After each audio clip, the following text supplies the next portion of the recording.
High, I am Tajrian. আজকে একটি series start করতেছি। সিরিজটির নাম হচ্ছে আনসিন ইউনিভার্স, কর্নেল ফিলিক্স অ্যান্ড ইসলাম। আজকের প্রথম পর্ব, অ্যাটেনশন শেপস রিয়েলিটি।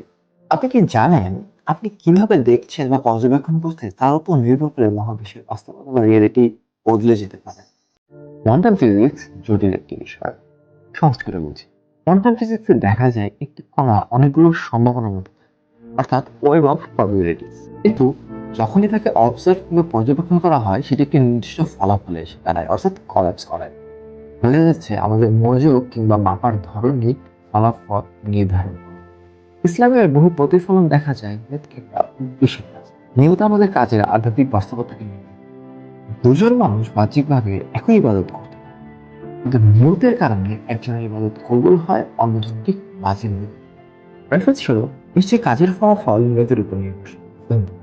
বিজ্ঞানীরা ল্যাবে যে পর্যবেক্ষণ করেন, ওদের বেশি